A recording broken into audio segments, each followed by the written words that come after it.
to my cooking my style. இன்னைக்கு நம்ம சேனல்ல சப்பாத்தி நான் பரோட்டா எல்லாத்துக்குமே சூப்பர் காம்பினேஷனா இருக்கக்கூடிய முட்டை கீமா தாங்க பார்க்க போறோம். வாங்க எப்படி செய்யறதுன்னு பார்க்கலாம். அதற்கு முன்னாடி நம்ம சேனலுக்குள்ள போயலாம் வாங்க. அதற்கு தேவையான பொருட்கள் முதல்ல பார்த்துடலாம். பிரிஞ்சி 1, பட்டை 1, கிராம்பு 1 எடுத்துர்க்கேன். ஆயில் 3 டீஸ்பூன், இஞ்சி பூண்டு பேஸ்ட் வந்துட்டு 1 டீஸ்பூன் எடுத்துருக்கேன். கருவேப்பிலை கொஞ்சம், பெரிய வெங்காயம் 2 பொடியாக கட் பண்ணி வச்சுருக்கேன். தக்காளி பியூரி 3 தக்காளி அரைச்சி வச்சுருக்கேன். முட்டை வேக வச்சு துருவினது 3 எடுத்துருக்கேங்க. பாருங்கள், இந்த மாதிரி துருவிக்கோங்க. உப்பு தேவையான அளவு, மஞ்சள் தூள் 1/2 டீஸ்பூன், மிளகாய்த்தூள் 1 டீஸ்பூன், கரம் மசாலா 1 டீஸ்பூன், மல்லிப்பொடி 3/4 டீஸ்பூன், சீரகப்பொடி 1/2 டீஸ்பூன், பட்டர் 1 டீஸ்பூன் எடுத்துருக்குங்க. இதுதாங்க இதுக்கு தேவையான பொருட்கள். வாங்க எப்படி செய்யுதுன்னு பார்க்கலாம்.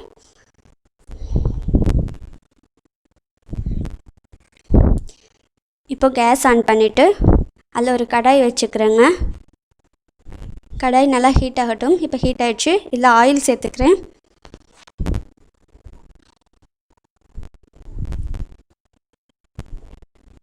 இதில் பிரிஞ்சி சேர்த்துக்கிறேங்க. பட்டை, கிராம்பு இந்த 3யுமே சேர்த்துக்கிறேங்க. இதில் இஞ்சி பூண்டு பேஸ்ட்டு சேர்த்துக்கிறேன். சேர்த்துட்டு லேசாக வதக்கிக்கோங்க. அதோட பச்சை வாசனை போகிற அளவுக்கு வதக்கிக்கோங்க. இதில் கொஞ்சம் கருவேப்பிலை சேர்த்துக்கிறேங்க. லேசாக வதக்கி விட்டுட்டு பொடியாக கட் பண்ணி வச்சுருக்கிற பெரிய வெங்காயம் 2 அதையும் உள்ளே சேர்த்துக்கலாம். சேர்த்துட்டு கொஞ்சம் நல்லா வதக்கிக்கோங்க. ஆயிலில் லேசாக வதக்கி விட்டுருங்க. பாருங்கள், இந்தளவு வதங்கட்டும். இப்போ இதில் மசாலா பொடிகளெல்லாம் சேர்த்துடலாம். மஞ்சள் தூள் சேர்த்துக்கிறேன், மிளகாய் தூள் சேர்த்துக்கிறேங்க, மல்லிப்பொடி, சீரகத்தூள், கரம் மசாலா, உப்பும் தேவைக்கு சேர்த்துக்கிறேங்க. இதையும் சேர்த்துட்டு நல்லா வதக்கி விட்டுருங்க.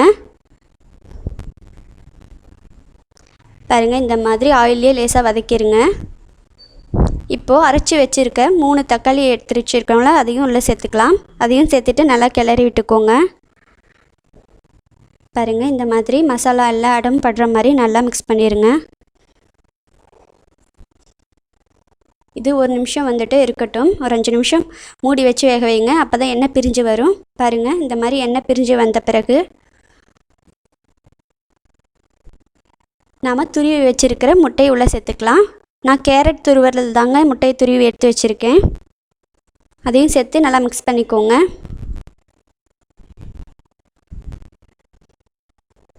பாருங்கள், இந்த மாதிரி மிக்ஸ் பண்ணிவிட்டு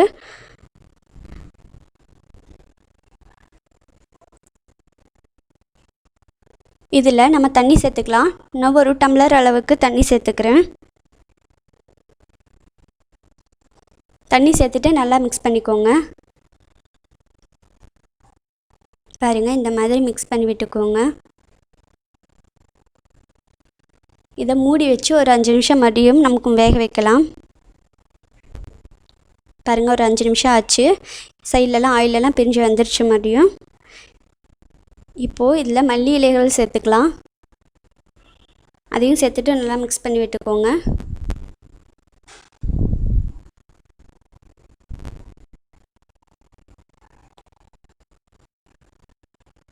பாருங்கள், இந்த மாதிரி மிக்ஸ் பண்ணிவிட்டு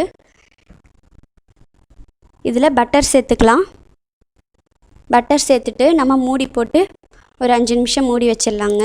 பட்டர் மெல்ட் ஆகட்டும். பாருங்கள், பட்டர் நல்லா மெல்ட் ஆகிடுச்சு. இப்போ நல்லா மிக்ஸ் பண்ணிக்கலாம். அவ்வளோதாங்க, முட்டை கீமா வந்துட்டு ரெடி ஆயிடுச்சு. இது கட்டியாக தாங்க இருக்கணும். அப்போ தான் சப்பாத்திக்கு எல்லாத்துக்குமே நல்லா இருக்கும். தண்ணி மாதிரி இருக்கக்கூடாது. இது 2 பேர் தாராளம் சாப்பிட்லாம்.